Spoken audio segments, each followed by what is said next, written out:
I just wanted to make a quick video to answer your questions as I find it sometimes easier to talk and show rather than snip and put it into an email. So for the second question you have here, you'll see in my response email that includes the link to this video that I have just evaluated that assignment today, so you should see a correction in that one.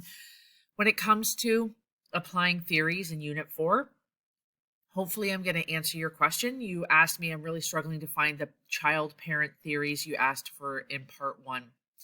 So when I go to Unit 4, Activity 2, looks like this at the top, and it's all about parenting. There are really only two theories or concepts that we looked at in this particular piece of content about parent-child relationships. These are parenting types.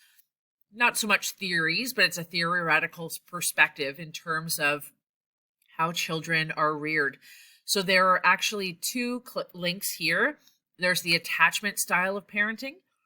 So this is theory number 1. And there's a video there that explains more about it. Hopefully that works. And there is also some textual information there as well. I'm going to click that X. More information. So that explains attachment style of parenting and the theorist who created it. The other styles are related to a number of theorists, but Diana Baumrind was the main one who came up with these 4 styles of parenting: authoritarian, authoritative, permissive, and neglectful. And so there's more information about each of those.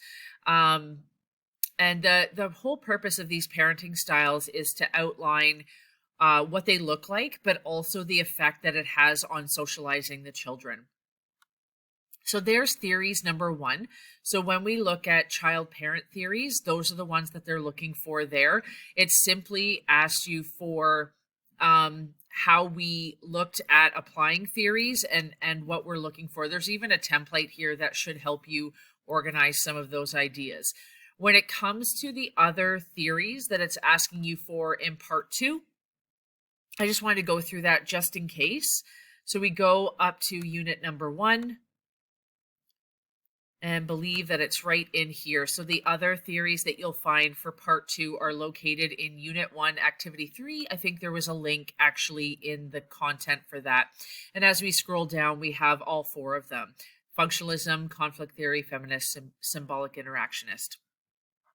So I hope that helps you understand where the theories are for this particular assignment. So just scrolling on down, they're right in there. If you have any other questions, don't hesitate to reach out.